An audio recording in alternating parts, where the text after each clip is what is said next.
Good morning बच्चों। Student, previous lecture में अपन ने बर्नौली क्वेश्चन के कुछ क्वेश्चंस किए थे और बर्नौली क्वेश्चन के बारे में अपन देख भी चुके हैं। ठीक है। प्रीवियस लेक्चर में स्टूडेंट थोड़ी वॉइस में दिक्कत थी, तो इस बार मैंने कोशिश की है कि वॉइस थोड़ी क्लियर हो जाए। ठीक है ना। आप लोग, एक मेरी रिक्वेस्ट है कि आप लोग जब वीडियो देखें तो लीड लगा के देखें। ठीक है ना। अब देखो, अब अपन पढ़ने वाले हैं स्टूडेंट बर्नौली इक्वेशन की एप्लीकेशन कहाँ कहाँ पर होती हैं। तो बर्नौली इक्वेशन की एप्लीकेशन में अपन पहली जो एप्लीकेशन पढ़ने वाले हैं वो है अपन का एटोमाइज़र। कौन है अपन का? एटोमाइज़र। अच्छा, एटोमाइज़र को मैं आपको बताऊं तो आपने सबने देखा है एटोमाइज़र। स्टूडेंट, आप लोग सब लोग बाल कटाने की दुकान पर गए हुए हो ना। तो आप लोग जब बाल कटाने वाली दुकान पर जाते हैं, वहाँ पर जाके बैठते हैं। ठीक है। तो वो क्या करता है, सबसे पहले एक एक एक क्या करते हैं, वो बोतल सी लेता है। बोतल में क्या है, एक स्प्रे टाइप में मशीन लगी रहती है। उसको ऐसे ऐसे करता है, फुर फुर उसमें से पानी निकलता है और उससे आपके बालों को क्या करता है, वो गीला करता है। तो वो जो पानी से गीला कर रहा है ना, ऐसे चला चला के, और पानी उसमें से जो निकल रहा है किसकी फॉर्म में निकल रहा है? बूंदों की फॉर्म में। तो वो जो डिवाइस होती है उसको अपन क्या बोलते हैं? एटोमाइजर। ठीक है। वो मतलब ऐसा होता है। अब इम्पोर्टेंट बात है कि एटोमाइजर वर्क कैसे करता है। तो देखिए, एटोमाइजर का वर्क करने का तरीका क्या होता है स्टूडेंट। देखो, ये एक कंटेनर है जिसमें अपन का क्या लिक्विड भरा हुआ है, या फिर मैं बोलूँ ये वो बोतल है जिसमें क्या लिक्विड भरा हुआ है ये। और ये वो स्प्रे वाली मशीन होती है जिसकी एक नली सी क्या है उस बोतल में डूबी रहती है। और इसमें से यहाँ से क्या पानी स्प्रे की फॉर्म में क्या कर रहा है अपन का, बाहर निकल रहा है। अब स्टूडेंट, मैं यदि, अच्छा यहाँ पे वो अपन का क्या है, मशीन सी होती है, यहाँ से मैं चलाता हूँ तो फुर फुर करके क्या बाहर निकलता है। अब होता ऐसा होता क्यों कि उस मशीन में से फुरफुर करके अपन का पानी क्या बाहर निकल रहा है। तो इसका जो कारण है स्टूडेंट, वो कारण क्या है देखो। जनरली क्या है, इस वाली जगह पर जो प्रेशर होता है वो मैंने मान लिया कितना है, पी। और यहाँ पे जो प्रेशर है स्टूडेंट वो कितना अपन का, देखो इस वाली जगह से जब पानी निकल रहा है तो किसकी कांटेक्ट में? एटमॉस्फेयर की कांटेक्ट में। तो एटमॉस्फेयर की कांटेक्ट में जो पानी है स्टूडेंट, वो पानी उसका प्रेशर कितना होगा उस वाली जगह पर अपन का? उसका पानी का प्रेशर होगा एटमॉस्फेरिक प्रेशर के इक्वल। मतलब यहाँ पर जो प्रेशर है वो कितना अपन का, पी नॉट। ठीक है। अब देखो, अच्छा ये ऐसा सेटअप होता है स्टूडेंट कि यहाँ पर जो प्रेशर होता है अपन का, वो प्रेशर अपन यहाँ पे कम कैसे करते हैं एटमॉस्फेरिक प्रेशर से, इस तरीके से जब अपन उसको चलाते हैं तो यहाँ पे जो प्रेशर है वो एटमॉस्फेरिक प्रेशर से कैसा हो जाता है अपन का, कम हो जाता है। तो इस वाली जगह पर जो प्रेशर है वो एटमॉस्फेरिक प्रेशर से कम हो गया। तो मुझे बताओ, बर्नौली इक्वेशन से अपन जानते हैं कि जहाँ पर प्रेशर ज़्यादा होता है वहाँ पर फ्लूइड की स्पीड कैसी होती है अपन की, कम। तो यहाँ पर प्रेशर यदि कम हो जाता है तो इस फ्लूइड की स्पीड क्या होती है, कम। अब ये फ्लूइड जब अपन का बहुत ज़्यादा हाई स्पीड से निकलता है, ठीक है, तो होता क्या है कि वो हाई स्पीड से जाएगा तो किसकी फॉर्म में बन जाएगा, वो बूंदों की फॉर्म में बन जाएगा। किसकी फॉर्म में बन जाएगा? बूंदों की फॉर्म में। तो फाइनली इसमें से जो अपन का लिक्विड निकलता है, पानी निकलता है, किसकी फॉर्म में निकलता है? बूंदों की फॉर्म में। तो ये इस तरीके से वर्क करता है। तो स्टूडेंट, आपको तो सिर्फ कितना सा याद रखना है कि एटोमाइजर जो होता है वो किस पर बेस्ड है? बर्नौली इक्वेशन पर बेस्ड है। ठीक है। तो इसमें एक लाइन लिख लीजिए आप लोग, याद करने के लिए लिख लेना कि ये कहाँ पर मिलता है। जनरली बाल कटाने वाले की जो दुकान होती है उस पर अपन देखते हैं इसको। ठीक है ना।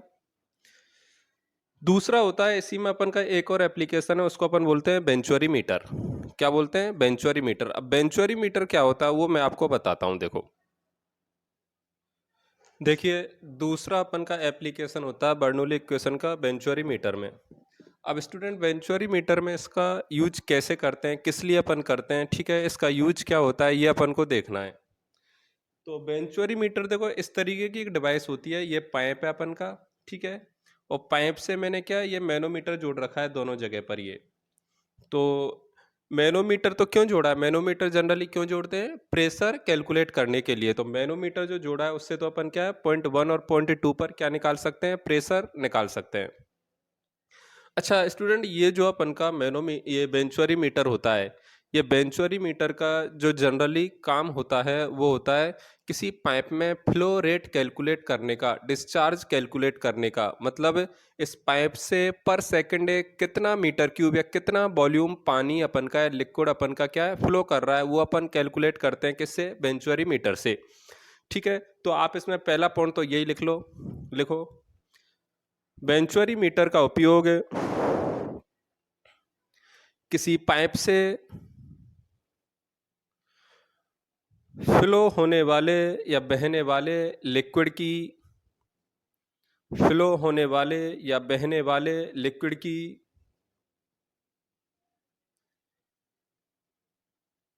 फ्लो रेट या बहने की दर ज्ञात करते हैं। पॉइंट नंबर 2 लिख लो, बेंचुरीमीटर की सहायता से किसी पाइप में बहने वाले लिक्विड की स्पीड भी ज्ञात की जा सकती है। अब देखो अपन को ये बेंचुरीमीटर बताया गया है, ठीक है। इस पाइप में मैंने इस वाली जगह पर पॉइंट 1 ले लिया स्टूडेंट, और इस वाली जगह पर मैंने पॉइंट 2 ले लिया है। पॉइंट 1 पर जो पाइप का क्रॉस सेक्शन एरिया वो कितना A1, और पॉइंट 2 पर जो पाइप का क्रॉस सेक्शन एरिया वो कितना अपन का A2। ठीक है, मैंने मान लिया कि पॉइंट 1 से जो फ्लूइड के पार्टिकल इस पाइप में गुजर रहे हैं उनकी स्पीड कितनी है B1, और पॉइंट 2 से जो फ्लूइड के पार्टिकल स्टूडेंट गुजर रहे हैं उनकी स्पीड कितनी है B2। ये अपन ने मान लिया। अब अपन को तो ये निकालना है भाई, फ्लो रेट निकालनी है। तो फ्लो रेट तो देखो स्टूडेंट क्या होती है, डिस्चार्ज क्या होता था, एरिया इनटू किसी जगह पर क्या है लिक्विड की स्पीड। तो यदि मुझे स्टूडेंट स्पीड पता लग जाए तो मुझे बताओ मैं डिस्चार्ज निकाल सकता हूँ क्या? क्योंकि स्पीड यदि पता लग जाएगा तो उसको मैं किससे मल्टीप्लाई कर दूंगा, एरिया से मल्टीप्लाई कर दूंगा, तो मुझे क्या मिल जाएगा, डिस्चार्ज। ठीक है, अब देखिए, अच्छा ये क्या अपन का, ये मैनोमीटर ट्यूब है। ठीक है, मैनोमीटर ट्यूब मैंने क्यों लगाई है, पॉइंट 1 और पॉइंट 2 पर प्रेशर कैलकुलेट करने के लिए। अच्छा, मैनोमीटर ट्यूब में जो है अपन का फ्लूइड अपन का ऊपर की तरफ चल रहा है, ये कौन सा वाला है जो इसमें क्या है बह रहा है पाइप में। तो ये फ्लूइड अपन का इसे मैनोमीटर ट्यूब में ऊपर की तरफ क्यों चढ़ा है, ये फ्लूइड पॉइंट 1 और पॉइंट 2 पर जो प्रेशर में डिफरेंस है उस प्रेशर में डिफरेंस के कारण कहाँ पर चढ़ा है, ये दोनों ट्यूब में। ठीक है, ये सब अपन पढ़ चुके हैं। तो अपन प्रेशर कैसे निकालते हैं मैनोमीटर ट्यूब से, P बराबर कितना ρgh करके अपन निकालते हैं। तो वही मेथड यहाँ पर अपन यूज करेंगे। तो देखिए, मुझे जो इसमें जनरली कैलकुलेट करनी है स्टूडेंट, वो क्या करनी है, B1 की वैल्यू कैलकुलेट करनी है। तो देखो मैं B1 की वैल्यू कैसे कैलकुलेट करूंगा, मुझे कैलकुलेट क्या करना है, B1 कैलकुलेट करना है स्टूडेंट, ठीक है ना। अब देखिए, मुझे B1 कैलकुलेट करने के लिए क्या करना पड़ेगा, देखो सबसे पहले तो मुझे एक बात बताओ कि 1 और 2 पर यदि मैं प्रेशर कैलकुलेट करना चाहूं तो क्या होगा। अच्छा, एक चीज और देख लो, आपको ये डायग्राम कैसा दिख रहा है, अभी 2D में डायग्राम दिख रहा है स्टूडेंट। अच्छा, 2D में यदि ये डायग्राम दिख रहा है आपको, तो आपको ऐसा लग रहा होगा कि ये दोनों जो अपन की मैनोमीटर ट्यूब है ये डिफरेंट लेवल पर आपको लग रही होंगी ये, जबकि ऐसा है नहीं है। यदि अपन 3D में डायग्राम बनाएंगे ये, तो अपन को ये दोनों मैनोमीटर ट्यूब कैसे लेवल पर दिखाई देंगी, सेम हॉरिजॉन्टल लेवल पर दिखाई देंगी ये। मतलब कंडीशन कैसी है, देखो ये अपन का पाइप है, ठीक है, यहाँ पे इसका एरिया क्या है कम, और यहाँ पे एरिया क्या है ज्यादा। तो एक मैनोमीटर ट्यूब तो मैंने क्या है ऐसे जोड़ दी, और दूसरी वाली कैसे जोड़ दी, ऐसे। तो इनका जो हॉरिजॉन्टल लेवल है वो तो कैसा अपन का सेम। तो याद रखना, इन दोनों का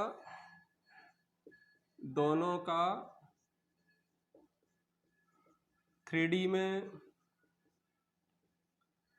हॉरिजॉन्टल लेवल सेम है, ये डिफरेंट नहीं है। आपको ऐसा लग रहा है कि ये लेवल कैसा अपन का डिफरेंट, ठीक है ना।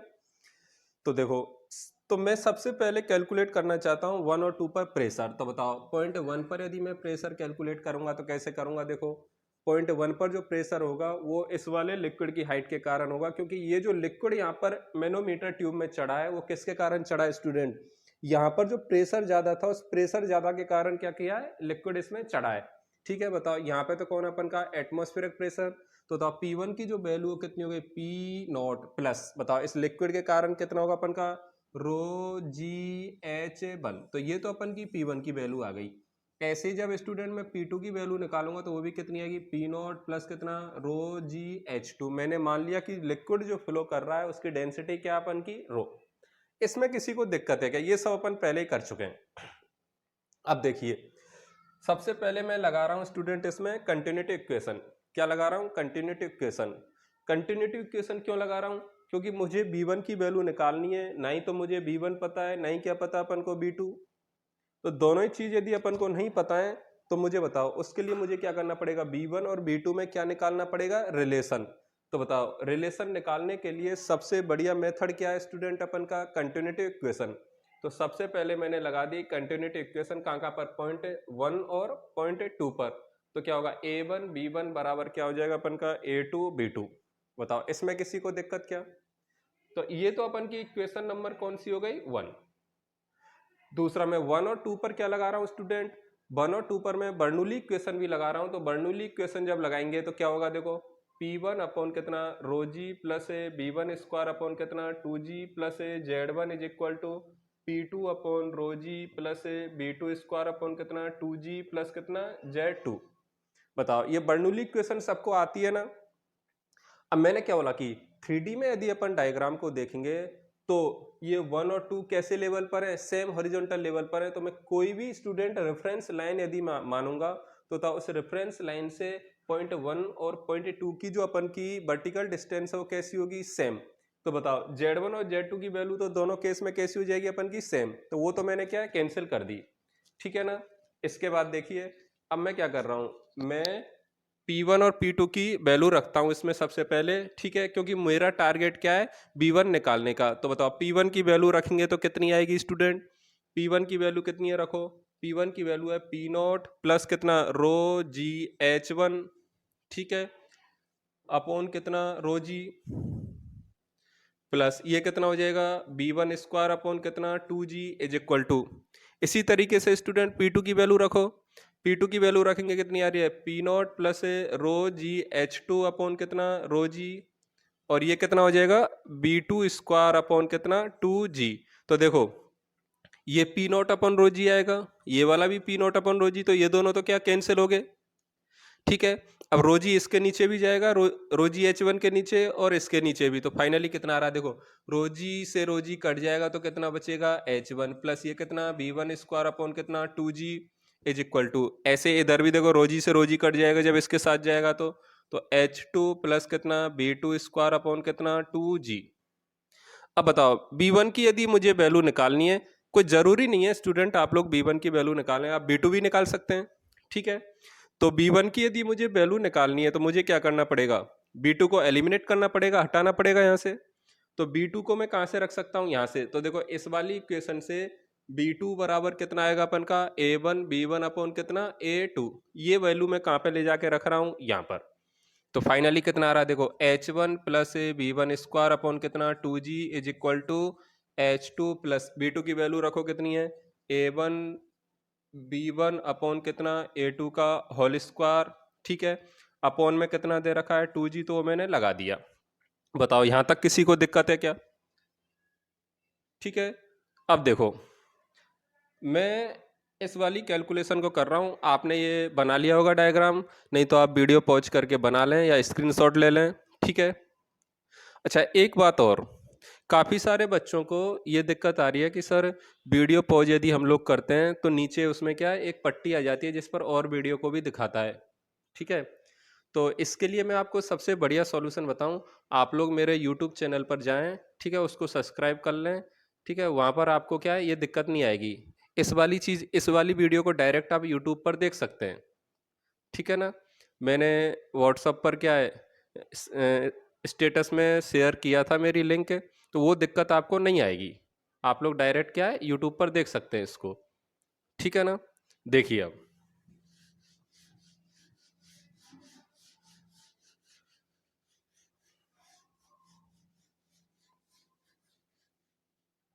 अब देखो यहाँ से मैं इसको सॉल्व कर रहा हूँ, तो ये कितना अपन का H1 प्लस कितना B1 square upon 2G is equal to कितना H2 plus A1 square B1 square upon A2 square into 1/2g। अब मुझे b1 की वैल्यू निकालनी है स्टूडेंट, तो b1 को मैं क्या एक तरफ ले लेता हूँ, तो b1 को इधर ले लिया और h1 को मैं इधर लेके गया, तो देखो b1 स्क्वायर अपॉन 2g तो क्या कॉमन आ गया, बचेगा कितना 1 माइनस a1 स्क्वायर अपॉन कितना a2 स्क्वायर, ये इसमें बचा। फाइनली इधर कितना h2 माइनस h1, तो b1 की जब मैंने वैल्यू निकाली तो आ रही है √2g h2 minus h1 upon 1 minus a1 square upon कितना a2 स्क्वायर, ये अपन की b1 की वैल्यू आई।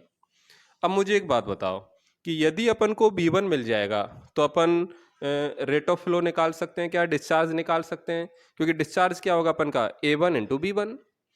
तो फाइनली वेंचुरी मीटर का जो यूज किया जाता है वो पाइप में जो लिक्विड का डिस्चार्ज है, डिस्चार्ज रेट है, फ्लो रेट है, उसको कैलकुलेट करने के लिए अपन करते हैं।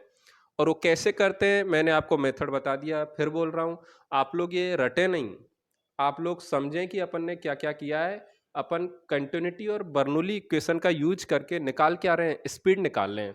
स्पीड यदि आ जाएगी तो अपन क्या निकाल सकते हैं फाइनली, ये अपन फ्लो रेट निकाल सकते हैं। तो आप लोग इस मेथड को याद रखें, वरना आपको दिक्कत हो जाएगी। ये फॉर्मूला आप नहीं रटें, ठीक है, आपको पता लग गया ये कंडीशन आ रही है, नहीं रटें, आपको क्या मेथड याद रखना है।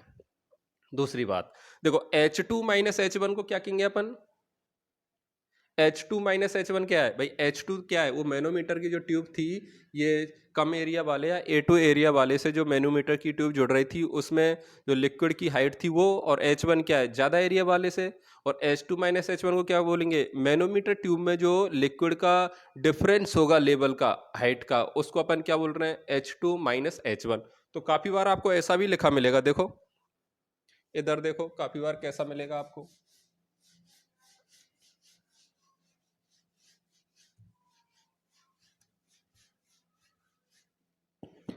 इस H2 माइनस H1 की जगह आपको लिखा मिलेगा H। तो B1 का जो फॉर्मूला आएगा √2GH √1 minus A1 square upon क्या है A2 स्क्वायर, ये भी आएगा। और H को बोलते हैं कि मैनोमीटर ट्यूब में जो लिक्विड की हाइट का जो डिफरेंस है वो, ठीक है। तो H क्या है, difference of height in manometer tube. तो ये आपको समझ में आया नहीं आया। इसी सीरीज में स्टूडेंट अपन एक तीसरा एप्लीकेशन पढ़ रहे हैं, वो होता है अपन का पिटोट ट्यूब। क्या होता है, पिटोट ट्यूब। ये अपन को आने चाहिए, ठीक है, काफी बार इनको पूछ लेता अपन से, पिटोट ट्यूब। मैं इसका देखो डायग्राम बना रहा हूँ, पिटोट ट्यूब क्या होती है। अच्छा, पिटोट ट्यूब का काम क्या होता है, पिटोट ट्यूब जो होती है स्टूडेंट, वो भी अपन को फ्लो रेट निकालने के लिए काम आती है, या फिर किसी पाइप में या फिर किसी जगह पर कोई लिक्विड यदि भरा हुआ है तो उस लिक्विड की पार्टिकल की स्पीड निकालने के लिए किसका यूज करते हैं अपन, पिटोट ट्यूब का। अच्छा, पिटोट ट्यूब का जनरली जो अपन और यूज करते हैं वो कहाँ पर करते हैं, ये जो एरोप्लेन अपन के होते हैं ना, एरोप्लेन की ब्लेड के ऊपर नीचे एयर की स्पीड क्या होती है, एयर फ्लो रेट क्या होती है, उसको निकालने के लिए भी अपन किसका यूज करते हैं, पिटोट ट्यूब का, ठीक है। तो एयर फ्लो रेट निकालने के लिए किसका यूज किया जाता है, पिटोट ट्यूब का। तो आप लोग इसमें लिख लें पॉइंट नंबर 1, लिखो पिटोट ट्यूब का उपयोग एयर फ्लो ज्ञात करने के लिए किया जाता है। पिटोट ट्यूब का उपयोग एयर फ्लो ज्ञात करने के लिए किया जाता है। दूसरा पॉइंट लिखो, पिटोट ट्यूब का उपयोग किसी पाइप में, पिटोट ट्यूब का उपयोग किसी पाइप में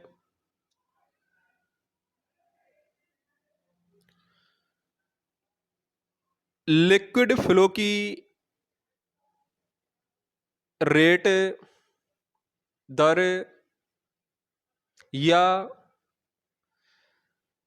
किसी जगह पर बहते हुए लिक्विड की, या किसी जगह पर बहते हुए लिक्विड की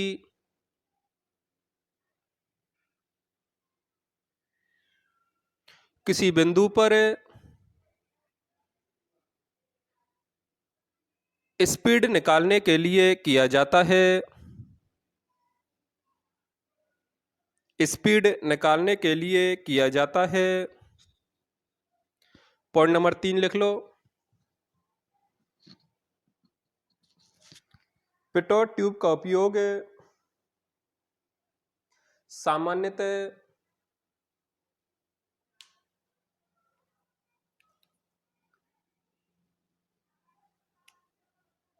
एरोप्लेन के रेस्पेक्ट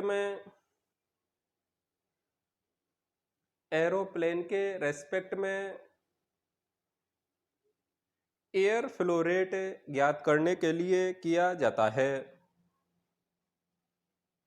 अब देखो ये होती कैसी है।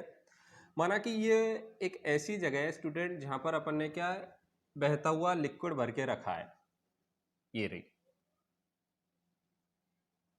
ये वो जगह है जहां पर अपन ने क्या है, ये लिक्विड है जो क्या कर रहा है, अपन का फ्लो कर रहा है। ठीक है,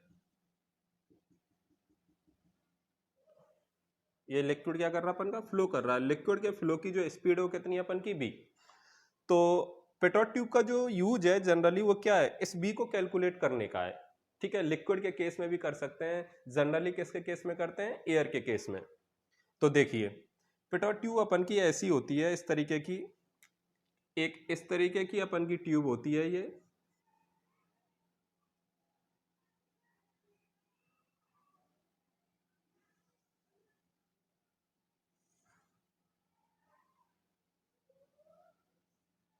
इस तरीके की ट्यूब होती है ये। ठीक है,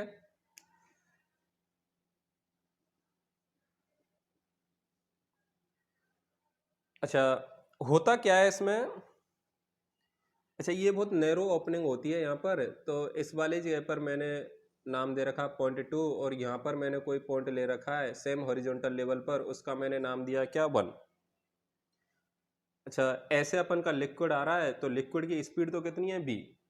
अब पिटोट ट्यूब की एक प्रॉपर्टी होती है स्टूडेंट, वो क्या, देखो कि ये जो अपन का लिक्विड है जैसे ही .2 पर पहुंचेगा तो इसकी स्पीड कितनी हो जाएगी, 0। ये प्रॉपर्टी होती है।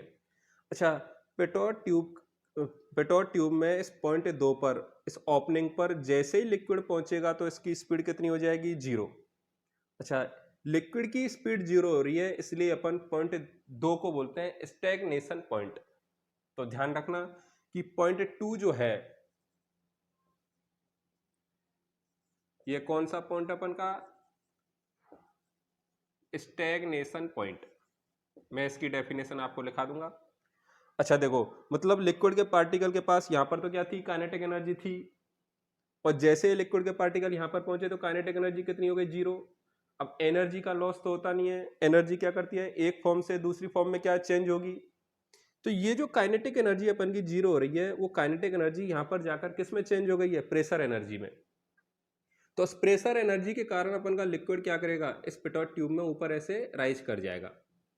तो मैं मान लेता हूं कि पिटोट ट्यूब में जो लिक्विड राइज कर रहा है वो कहां तक कर रहा है, यहां तक। तो ये हाइट मैंने मान ली कितनी है अपन की, h। और पिटोट ट्यूब लिक्विड के अंदर जितनी है वो हाइट मैंने मान ली कितनी है, h0। मेरा कंसेप्ट समझ में आया आपको। ये पिटोट ट्यूब में लिक्विड राइज क्यों किया है, क्योंकि ये जो फ्लूइड पार्टिकल है जैसे ही ओपनिंग पर पहुंचते हैं तो उनकी काइनेटिक एनर्जी कितनी हो जाती है, 0।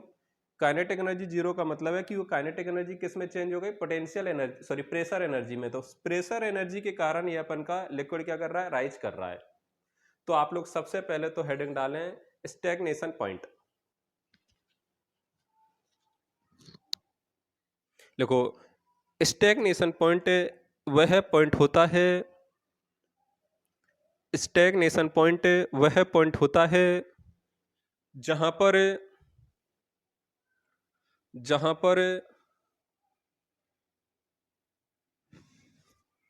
लिक्विड के पार्टिकल की लिक्विड के पार्टिकल की स्पीड 0 हो जाती है। लिक्विड के पार्टिकल की स्पीड 0 हो जाती है, अर्थात स्टैग्नेशन पॉइंट पर लिक्विड पार्टिकल स्थिर अवस्था में आ जाते हैं।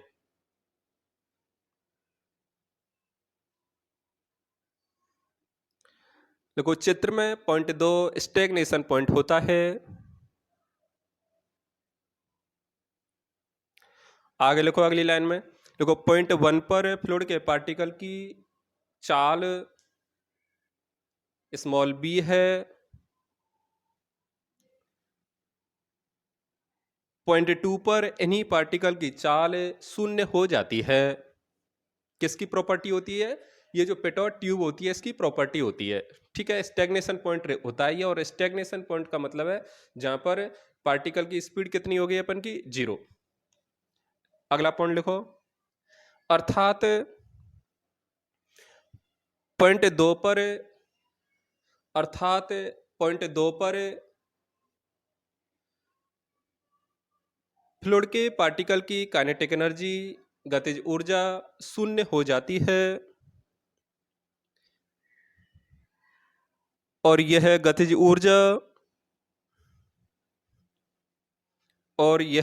ऊर्जा प्रेशर ऊर्जा में या प्रेशर एनर्जी में बदल जाती है, और इसी प्रेशर एनर्जी के कारण ये लिक्विड पेटोट ट्यूब में ऊपर चढ़ जाता है। पेटोट ट्यूब में ऊपर चढ़ जाता है। लिख लो H बराबर क्या है? लिखो लिक्विड के फ्री सरफेस से, ये क्या अपन का? लिक्विड का फ्री सरफेस। तो H क्या है? लिक्विड के फ्री सरफेस से पेटोट ट्यूब में जो लिक्विड भरा हुआ है उसकी हाइट। लिक्विड के फ्री सरफेस से पेटोट ट्यूब में भरे लिक्विड की हाइट। H0 के बारे में लिख लो। लिखो पेटोट ट्यूब की लिक्विड के अंदर डेप्थ। पेटोट ट्यूब की लिक्विड के अंदर डेप्थ। अब देखो मेरा टारगेट क्या है कि ये जो लिक्विड अपन का फ्लो कर रहा है इसकी स्पीड क्या है ये मुझे निकालनी है। तो कैसे निकालेंगे? देखो वही अपन बर्नौली इक्वेशन का क्या यूज करेंगे, और अपन क्या निकालने वाले हैं? इस लिक्विड की स्पीड। तो देखिए मुझे बताओ पॉइंट 1 और 2 पर यदि मैं बर्नौली इक्वेशन लगाऊं तो उसके लिए मुझे क्या पता होना चाहिए? पॉइंट 1 पर प्रेशर पता होना चाहिए, पॉइंट 2 पर भी प्रेशर पता होना चाहिए। चलो पॉइंट 1 पर मुझे स्पीड तो पता है कितनी है b, पॉइंट 2 पर स्पीड कितनी हो गई? 0। अच्छा दोनों पॉइंट सेम हॉरिजॉन्टल लेवल पर है, तो कोई भी रेफरेंस लाइन यदि स्टूडेंट में लूंगा तो वहां से जो डेटम हेड होता है जेड की जो वैल्यू होती है वो कितनी आ जाएगी? 0।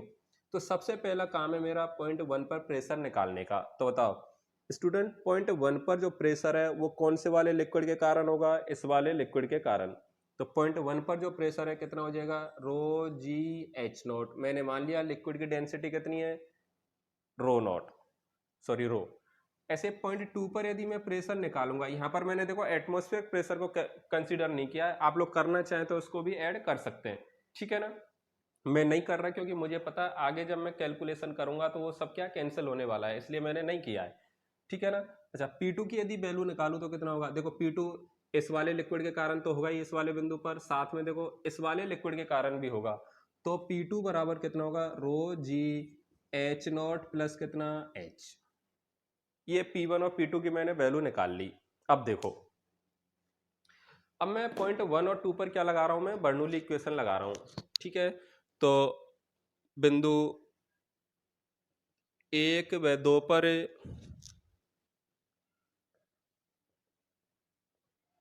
बर्नौली समीकरण लगाने पर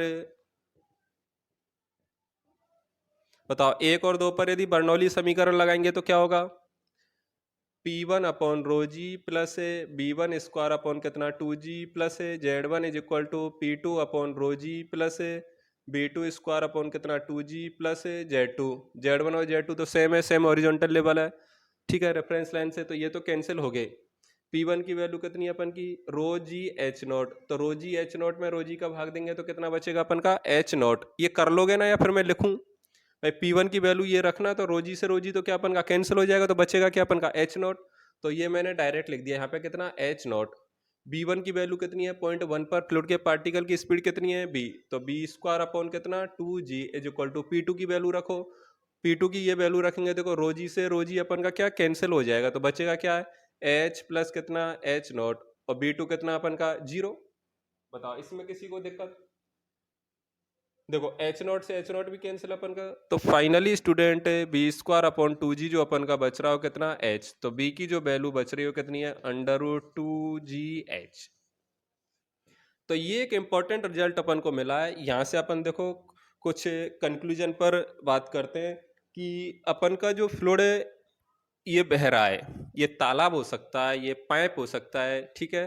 तो ये जो फ्लूइड अपन का फ्लो कर रहा है, इस फ्लो करते हुए फ्लूइड की यदि मुझे स्पीड निकालनी है और पेट्रोल ट्यूब का यदि यूज कर रहा हूं तो स्पीड कितनी आ रही है 2gh।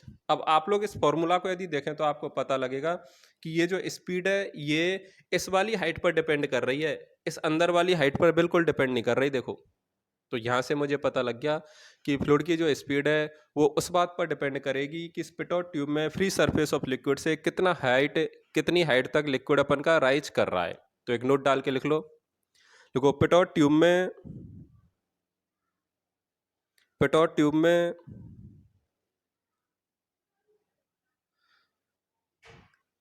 लिक्विड की स्पीड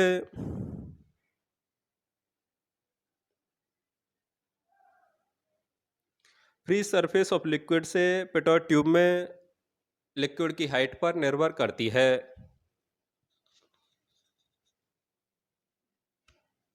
अच्छा देखो ये जो अपन का एच नॉट होता है स्टूडेंट, इसको काफी बार अपन बोलते हैं स्टैटिक प्रेशर हेड। क्या बोलते हैं इसको अपन? ऐसे भी क्वेश्चन में दे सकता है स्टैटिक प्रेशर हेड। अच्छा, और इन दोनों को मिला के यदि अपन बोलेंगे तो ये किसके कारण आया, इस स्टैग्नेशन पॉइंट के कारण आया, तो इन दोनों को मिला के क्या बोलेंगे H प्लस एच नॉट को ये बोलेंगे स्टैग्नेशन प्रेशर हेड। क्या बोलेंगे? Stagnation pressure head. तो ये थोड़ी सी टर्म आप लोग याद रखें। तो ये यूज क्यों करते हैं ये भी आपको समझ में आ गया, ठीक है। नेक्स्ट अपन का इसी सीरीज में आता है अगला एप्लीकेशन साइफन। अब साइफन क्या होता है वो मैं आपको बता रहा हूं, ठीक है।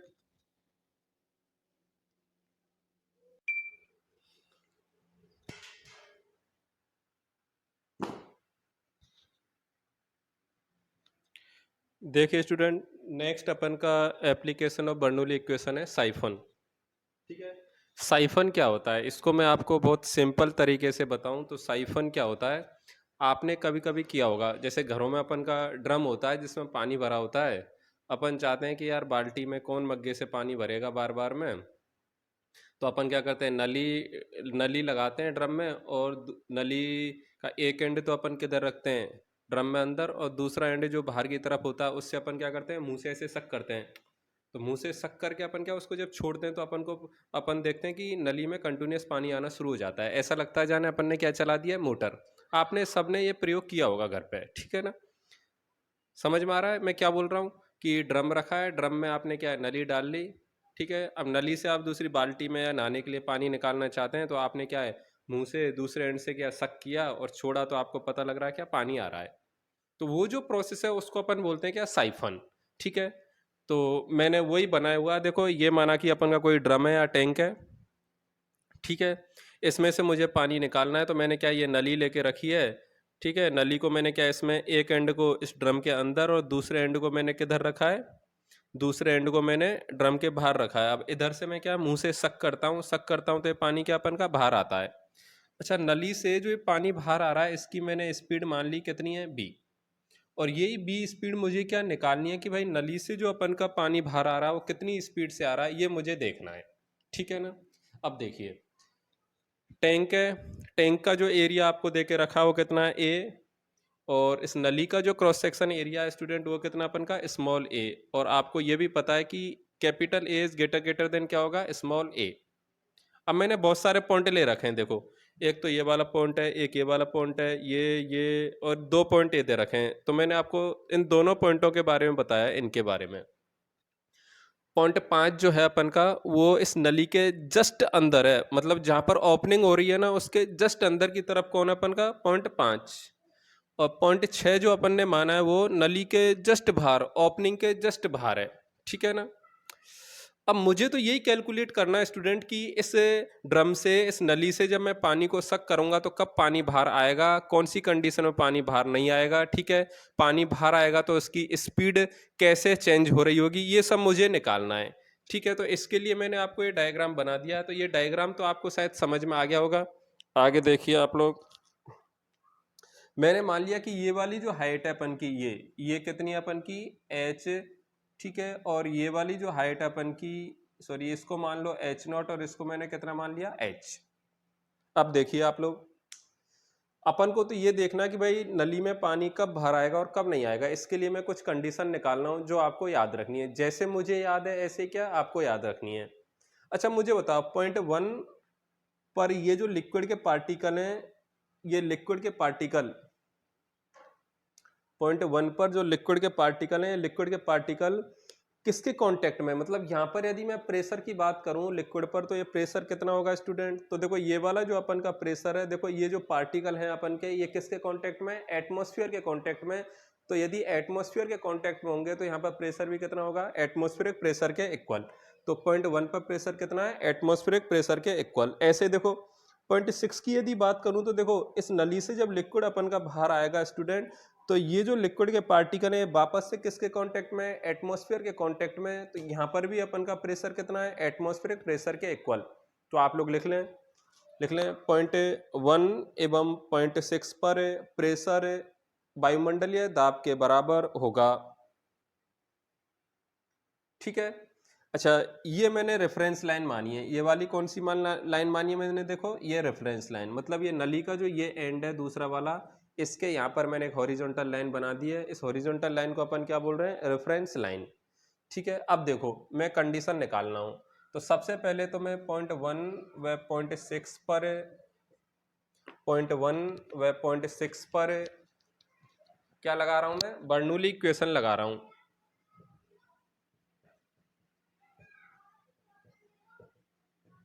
बताओ पॉइंट 6 और 1 पर जब बर्नौली इक्वेशन लगाएंगे तो क्या होगा, ये होगा P1 अपॉन क्या, रो g plus B1 square upon कितना 2G प्लस कितना Z1 is equal to P2 upon कितना rho g plus B2 square upon कितना 2G, सॉरी 6 है तो यहाँ पे क्या ले लो 6, और ये कितना Z6। बताओ इसमें किसी को दिक्कत है क्या। अब देखो एक बात मुझे बताइए स्टूडेंट, ये अपन ने ऐसा क्वेश्चन पहले भी किया है, ठीक है, कि जब ये एरिया बहुत ज़्यादा है, ठीक है, और ये वाला एरिया बहुत कम है, तो यहाँ से यदि लिक्विड बाहर निकल रहा है तो ये वाले लिक्विड के पार्टिकल आपको कैसे दिखाई देंगे, ये स्थिर दिखाई देंगे, ऐसा लगेगा। आप लोग देखो जब भी आप ऐसे पानी निकालते हो या फिर आप अपने घर में नल चला देते हो, ठोंटी चला देते हो और टंकी को यदि देखेंगे तो आपको मुझे बताओ टंकी में जो पानी है उसके पार्टिकल की स्पीड दिखाई देगी क्या, नीचे की तरफ नहीं देगी, क्योंकि जो नली है अपन की ठोंटी है उसका एरिया कैसा रहता है अपन का, बहुत कम, और जो टंकी अपन की दे रखी है उसका क्रॉस सेक्शन एरिया कैसा अपन का, बहुत ज़्यादा। तो ऐसे केस में जो नली से जो पानी निकल रहा है, ठोंटी से जो पानी निकल रहा है, उसकी तो क्या स्पीड अपन को दिखाई देती है, पर टंकी में स्पीड दिखाई देती है क्या, नहीं।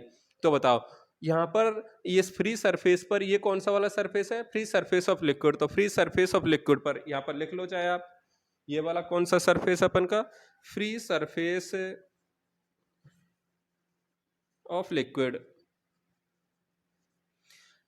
तो यहाँ पर यदि मैं देखूं तो फ्री सरफेस ऑफ लिक्विड पर जो पार्टिकल की स्पीड होगी वो कितनी है, 0, मतलब B1 की जो वैल्यू है वो कितनी है अपन की, लगभग 0 के आसपास है। चलो वैल्यू रखो, ठीक है। बताओ P1 की वैल्यू कितनी है, P0 अपॉन कितना रो जी प्लस B1 की वैल्यू कितनी है, 0। अच्छा Z1 ये रेफरेंस लाइन है, रेफरेंस लाइन से पॉइंट 1 की जो हाइट है वो कितनी दे रखी है अपन को, h is equal to P6 की वैल्यू कितनी है, P0 अपॉन कितना रो जी प्लस B6 की वैल्यू कितनी है, B स्क्वायर अपॉन 2G, यही अपन को कैलकुलेट करनी है। और Z6 की वैल्यू क्या है, 6 पॉइंट अपन ने कहाँ पर माना है, रेफरेंस लाइन पर, तो ये वैल्यू कितनी हो गई, 0। तो देखो ये तो अपन के कैंसिल हो गए। तो फाइनली स्टूडेंट जब मैं यहाँ से B की वैल्यू निकाल रहा हूँ तो कितनी आ रही है, √2GH, ठीक है। तो ये फॉर्मूला आप लोग याद रखें। अब मुझे एक बात बताओ कि इस फॉर्मूला को देख के आपको एक चीज़ तो समझ में आ रही होगी स्टूडेंट, कि इसमें जो अपन की ये लिक्विड निकल रहा है, इस लिक्विड के पार्टिकल की जो स्पीड है वो स्पीड किस पर डिपेंड कर रही है, इस H0 पर डिपेंड कर रही है क्या, H0 पर डिपेंड नहीं कर रही। लिक्विड के पार्टिकल की स्पीड केवल किस पर डिपेंड कर रही है, ये जो हाइट है h, मतलब फ्री सरफेस ऑफ लिक्विड से इस नली के दूसरे एंड की जो डेप्थ है, गहराई है, उस पर क्या कर रही है, डिपेंड कर रही है। ठीक है, तो ये बात मुझे यहां से क्लियर हो रही है। तो आप लोग इसमें एक नोट डाल के लिख लें। देखो साइफन में नली के दूसरे सिरे से निकलने वाले पानी की स्पीड, साइफन में नली के दूसरे सिरे से निकलने वाले पानी की स्पीड टंकी में फ्री सरफेस ऑफ लिक्विड से इस दूसरे सिरे की गहराई पर निर्भर करती है। यह स्पीड एच नॉट पर निर्भर नहीं करेगी, मतलब फ्री सरफेस ऑफ लिक्विड से नली की हाइट क्या ऊपर की तरफ, उस पर निर्भर नहीं करेगी। ठीक है ना, बताओ इसमें किसी को दिक्कत है क्या? अब मुझे एक बात बताओ कि यदि अपन का ये दूसरा जो एंड है, ये वाला, ये एंड यदि यहां पर हो जाएगा तो मुझे बताओ इस एच की वैल्यू कितनी हो जाएगी, 0, क्योंकि रेफरेंस लाइन अपन कहां पर मान रहे हैं, ये जो नली का दूसरा एंड है यहां पर मान रहे हैं। तो यदि नली का दूसरा and free surface of liquid के पास में हो जाएगा तो एच की वैल्यू कितनी हो जाएगी, 0। तो एच की वैल्यू 0 हो जाएगी तो मुझे बताओ जो पानी बाहर निकलेगा उसकी स्पीड कितनी होगी, 0। पानी बाहर निकल रहा है उसकी स्पीड 0 है, इसका मीनिंग क्या है कि पानी अपन का बाहर निकल ही नहीं रहा है। तो देखो एक चीज मुझे पता लग रहा है कि ये जो पानी है अपन का, ये बाहर कब निकलेगा, अपन शक करेंगे तो वो तब निकलेगा जब ये वाला एंड इस फ्री सरफेस ऑफ लिक्विड से कैसा होगा, नीचे। ठीक है, तो यहां पर देखो कुछ स्पेशल केस मैं आपको बना रहा हूं। केस नंबर 1 है अपन का, if H is greater than 0, मतलब एच की वैल्यू कैसी है, 0 से ज्यादा है, तो बताओ बी कैसा होगा अपन का, इज नॉट इक्वल टू 0। ठीक है, केस दूसरा अपन का h इज इक्वल टू 0, तो बताओ b की वैल्यू कितनी होगी, 0। और केस थर्ड अपन का h इज लेस देन 0, तब भी b की वैल्यू कितनी होगी अपन की, 0। अच्छा, एच इज लेस देन 0 का मतलब है कि ये वाला जो फ्री एंड है ये फ्री सरफेस ऑफ लिक्विड से किधर है, ऊपर की तरफ है। तो उस कंडीशन में अपन एच को कैसा लेंगे, नेगेटिव, क्योंकि एच यदि मैं मेजर कर रहा हूं, देखो रेफरेंस लाइन से ऊपर की तरफ मेजर कर रहा हूं तो कैसा होगा, पॉजिटिव, और नीचे की तरफ मेजर करूंगा तो कैसा, नेगेटिव। अब माना कि ये वाला अपन का एंड यहां पर हो जाता तो बताओ रेफरेंस लाइन मुझे कहां पर लेनी पड़ती, यहां पर, क्योंकि इस वाले एंड पर अपन को रेफरेंस लाइन लेनी है, नली का जो बाहर की तरफ दूसरा एंड है वहां पर। अब मैं एच कैसे मेजर करता है, नीचे की तरफ तो कितनी होती है अपन की, नेगेटिव होती। तो नेगेटिव होती तब भी अपन कितना मानते हैं, 0, क्योंकि वो इमेजनरी हो जाता अंडर रूट के अंदर यदि नेगेटिव आता।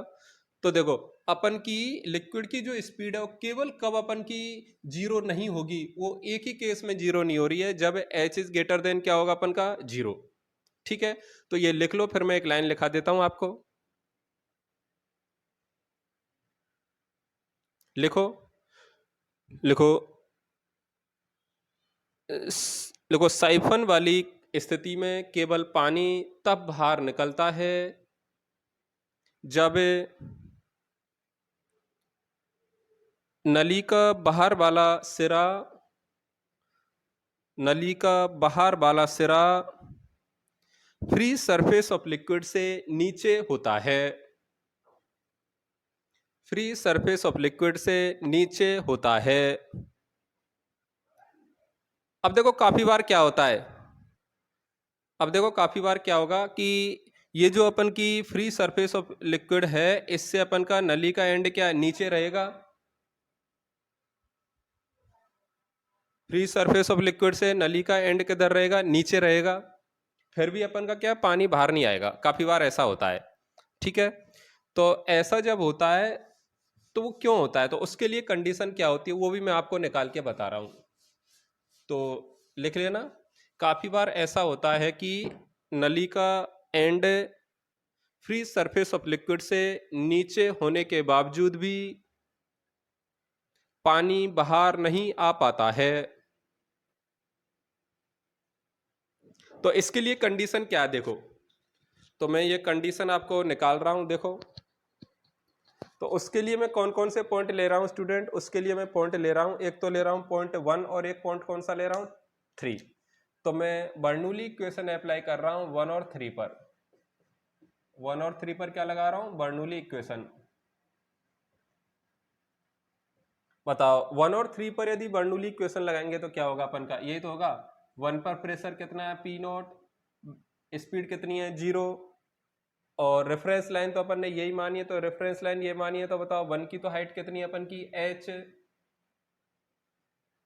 ठीक है। बताओ इसमें किसी को दिक्कत है क्या?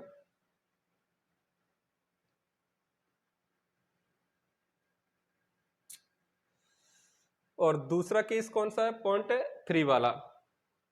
तो 0.3 वाला जो केस है उसमें देखो 3 पर प्रेशर कितना है P three upon rho g plus है बी थ्री स्क्वायर अपॉन कितना 2g प्लस है। बताओ इस रेफरेंस लाइन से 0.3 की हाइट कितनी है अपन की h प्लस कितना h नॉट। बताओ इसमें किसी को दिक्कत है क्या? अब देखिए, अब मुझे एक बात बताइए स्टूडेंट कि 0.3 पर यदि मैं आपसे बात करूं तो यहाँ पर प्रेशर तो कुछ न कुछ होगा। अब 0.3 पर यदि मैं लिक्विड की स्पीड की बात करूं तो कितनी होगी? अब देखो ये जो पूरी नली आपको देके रखी है इसका क्रॉस सेक्शन एरिया कैसा अपन का सेम है। बताओ पूरी नली का क्रॉस सेक्शन एरिया सेम है, तो 0.3 और 0.6 पर या 5 पर यदि मैं क्या क्या लगाऊं, कंटिन्यूटी इक्वेशन लगाऊं, तो बताओ उससे मुझे बताओ एरिया यदि सेम है तो स्पीड भी क्या होनी चाहिए सेम, क्योंकि कंटिन्यूटी इक्वेशन क्या होती है a1 b1 बराबर क्या है a2 b2। यदि एरिया सेम है तो बताओ b1 और b2 भी कैसे होंगे सेम। तो एक चीज तो मुझे पता लग रहा है कि 0.3 पर जो स्पीड होगी वो किसके बराबर होगी 6 के बराबर, वो कितनी अपन की √2gh।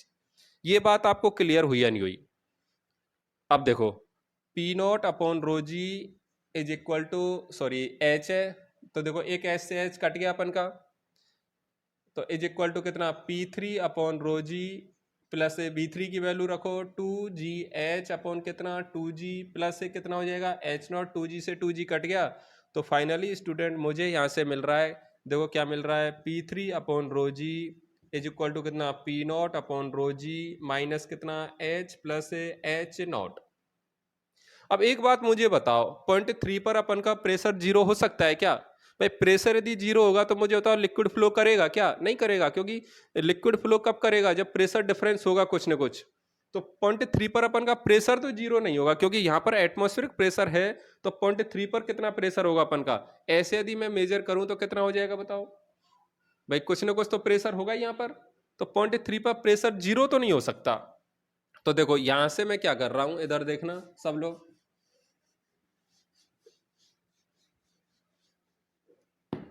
P3 is naught is equal to क्या है जीरो।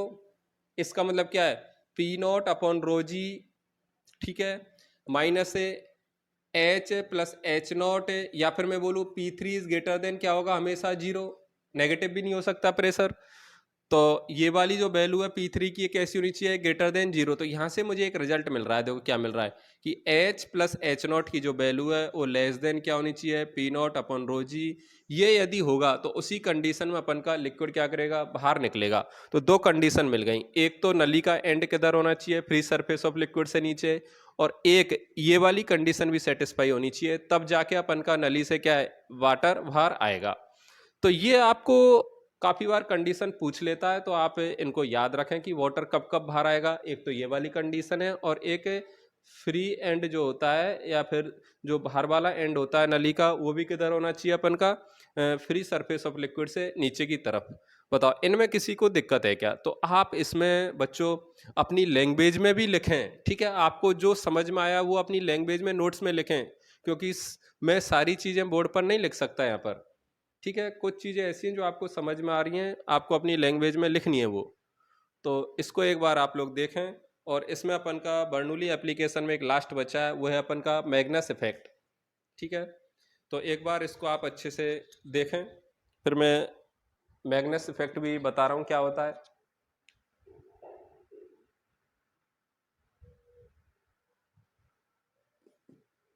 ये वो कंडीशन है कि ये यदि सेटिस्फाई होगी तभी अपन का टंकी से क्या वाटर बाहर आएगा। आप लोग तरीका याद रखें मैंने किया क्या है रटने की बजाय। थ्योरेटिकल क्वेश्चन ही बनते हैं इन पर, आप लोग सीट करेंगे तब आपको पता लगेगा कैसे क्वेश्चन है। अगला डालो मैग्नस इफेक्ट।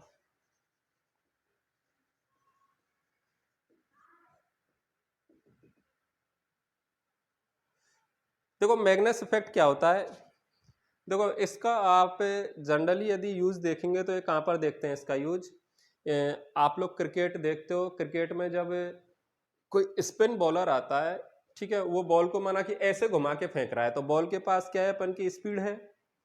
अब बॉल यदि फेंक रहे हैं तो बताओ साथ में एयर जो है उसके पास भी स्पीड है, तो वो जब ऐसे घुमा के फेंक रहा है तो अपन बोलते हैं कि वो टप्पा खाने के बाद बॉल क्या हो रही है, स्पिन हो रही है। तो स्पिन जो होती है बॉल, वो किसके कारण होती है, अपन की मैग्नेस इफेक्ट के कारण। अब वो मैग्नेस इफेक्ट के कारण स्पिन बॉल कैसे हो रही है वो देखो, माना कि ये अपन की बॉल है जिसको मैंने ऐसे घुमा के फेंका, मतलब बॉल कैसे घूम रही है, ऐसे। और ये अपन के एयर है, एयर की क्या है, ऐसे स्पीड है, ठीक है। एयर की स्पीड मैंने मान ली कितनी है, बी एयर, और ये बॉल जो है अपन की ये क्या है, ऐसे घूम रही है, तो इसके पास क्या है, एंगुलर स्पीड होगी। तो बॉल के पास यदि एंगुलर स्पीड होगी स्टूडेंट, तो मुझे एक बात बताइए कि बॉल के सरफेस पर जो ये पार्टिकल हैं अपन के, इनकी स्पीड, केवल बॉल की बात कर रहा हूँ, एयर को थोड़ी देर के लिए भूल जाओ, तो बॉल के सरफेस पर जो पार्टिकल है इसकी स्पीड किधर होगी, इधर, और बॉल के इस वाले सरफेस पर जो पार्टिकल है उसकी स्पीड किधर होगी, इधर। इसका पार्टिकल नंबर मैंने दे दिया 1 और इसका मैंने क्या दे दिया 2। अब मुझे एक बात बताओ स्टूडेंट कि इस पार्टिकल की नेट स्पीड यदि मैं निकालना चाहूं तो क्या होगी। देखो इस पार्टिकल की नेट स्पीड क्या है, एक तो खुद बॉल के कारण होगी, दूसरा ये एयर यदि चल रही है तो बताओ एयर इस वाले पार्टिकल को चलने में हेल्प करेगी या फिर इसका अपोज करेगी, क्योंकि देखो खुद के कारण ये पार्टिकल किधर जा रहा है, इधर, और एयर भी किधर चल रही है, इधर। तो बताओ ये वाले पार्टिकल के लिए एयर क्या करेगी स्टूडेंट, हेल्प करेगी। तो जो नेट स्पीड है वो मुझे बताओ, मैं मान लेता हूं कितनी है, v1। भाई ये माना कि ओमेगा स्पीड से क्या कर रहा है, क्या कर रही है, बॉल रोटेट कर रही है, बॉल की रेडियस आर है, तो यहाँ खुद के कारण कितना, ओमेगा इंटू आर, और इसके कारण बी एयर, तो बी वन की जो वैल्यू कितनी हो गई अपन की, ओमेगा इंटू आर प्लस कितना, बी एयर। ऐसे पॉइंट 2 पर यदि बात करूं, देखो खुद के कारण तो स्पीड किधर है, इधर, कितनी, ओमेगा इंटू आर, और एयर की स्पीड इधर है, तो नेट स्पीड कितनी होगी बताओ। एयर की स्पीड मुझे बताओ, एयर इसका क्या कर रही है, अपोज कर रही है, तो नेट स्पीड क्या होगी, ओमेगा इंटू आर माइनस कितना, बी एयर। इसको मैंने मान लिया कितना, b2। अब मुझे एक बात बताओ स्टूडेंट, इतना यदि आपको समझ में आ गया तो बताओ b1 ज्यादा है या b2 ज्यादा है, तो आपको पता लग रहा है कि b1 इज ग्रेटर देन क्या है, b2। अब देखो एयर यदि है, लिक्विड यदि है, तो लिक्विड के पास क्या होगा, प्रेशर भी होगा। तो लिक्विड के पास प्रेशर है, तो यहाँ पर यदि प्रेशर P1 है और यहाँ पर यदि प्रेशर P2 है, तो बताओ P1 और P2 में यदि रिलेशन में निकालूं तो क्या होगा। भाई बर्नौली इक्वेशन से मैंने आपको क्या बताया था कि जहां पर लिक्विड की स्पीड ज्यादा होती है वहां पर प्रेशर क्या होता है अपन का, कम। तो बताओ प्रेशर कौन सा वाला ज्यादा होगा अपन का इसमें, तो P2 जो है वो P1 से कैसा होगा अपन का, ज्यादा, क्योंकि B1 इज ग्रेटर देन क्या, B2। ये किससे अपन का, बर्नौली समीकरण से, ये किससे, बर्नौली समीकरण से। बताओ P2 is greater than P1 है, तो इस प्रेशर डिफरेंस के कारण यदि स्टूडेंट मैं इस पर नेट फोर्स लगा निकालना चाहूं, तो नेट फोर्स कितना होगा, या फिर नेट प्रेशर कितना होगा। तो नेट प्रेशर जो होगा अपन का वो कितना आ रहा है अपन का, P2 माइनस P1, और वो किधर होगा, ऊपर की तरफ होगा, क्योंकि P2 कैसे लग रहा है, ऐसे, और P1 कैसे लग रहा है, एयर के कारण ऐसे, ठीक है। तो नेट जो प्रेशर है वो किधर होगा, ऊपर की तरफ। बताओ नेट प्रेशर ऊपर होगा तो नेट फोर्स भी किधर होगा अपन का, वो भी ऊपर की तरफ होगा। मतलब जैसे ही बॉल अपन की टप्पा खाती है तो उस पर एक नेट फोर्स लगता है किधर, ऊपर की तरफ। उस नेट फोर्स जो लग रहा है ऊपर की तरफ, उसके कारण बॉल क्या अपन की फोर्स यदि लग रहा है तो बॉल क्या करेगी, घूमेगी। तो उस फोर्स के कारण बॉल क्या होती है अपन की, स्पिन। तो आपको तो बस स्टूडेंट इतना सा याद रखना है कि मैग्नेस जो इफेक्ट है वो सामान्यतः कहां पर यूज किया जाता है अपन का, क्रिकेट में, ठीक है। स्पिन बॉलर जो होते हैं वो अपन की फिजिक्स जानते हैं, वो क्या करते हैं, इसको स्पिन कराने के लिए मैग्नेस इफेक्ट का यूज करते हैं। अच्छा दूसरा इसका जो एप्लीकेशन है, काफी बार जो अपन के एरोप्लेन होते हैं उनको जब उड़ाना होता है अपन को, जब वो टेक ऑन कर रहे होते हैं, तो उस वाली कंडीशन में भी ये क्या करते हैं, मैग्नेस इफेक्ट का यूज होता है उसमें। नीचे की ब्लेड पर क्या प्रेशर ज्यादा होता है, ऊपर कम होता है, तो उससे क्या होता है कि नेट फोर्स किधर लगता है, ऊपर, जिससे अपन का एरोप्लेन क्या करता है, लिफ्ट कर जाता है, ठीक है, उड़ान भर लेता है। तो ये इसके सिंपल से इसके क्या एग्जाम्पल हैं। तो बच्चों आप लोग इनको क्या है अच्छे से करें, रिवाइज करें। और मैं फिर बोल रहा हूँ कि जिन बच्चों को दिक्कत आ रही है, जैसे आप लोग ऐप से यदि जा रहे हैं तो वहाँ पर एक दिख रहा होगा, आप पॉज करते हैं तो नीचे की तरफ क्या लाइनिंग आ रही है उस पर, पिछली वीडियो के लिए। तो आप लोग, मैं बोल रहा हूँ मेरा चैनल सब्सक्राइब कर लें और डायरेक्ट यूट्यूब पर जाके देखें फिर उसको। मैंने यूट्यूब पर सारी वीडियो डाल रखी हैं, ठीक है? यदि ऐसी दिक्कत आ रही है तो आपको, मैं मेरे मोबाइल नंबर 8949851871 पर मैं आपको मेरे यूट्यूब चैनल की लिंक शेयर कर दूंगा, और मैंने कर भी रखी है। आप लोग उसको सब्सक्राइब करके ये काम करें और मुझे गाइड करते रहें। जो भी आपको दिक्कत आए व्हाट्सएप पर मुझे मैसेज करते रहें। पढ़ाई ज़रूर करें और साथ में आप लोग अब सीट करना भी शुरू कर दें, ठीक है ना?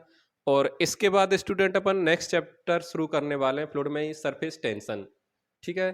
तो ये फ्लूइड अपन की 4-5 लेक्चर की और बची है, ठीक है? उसके बाद अपन नेक्स्ट चैप्टर वेव थ्योरी शुरू करेंगे। Thank you.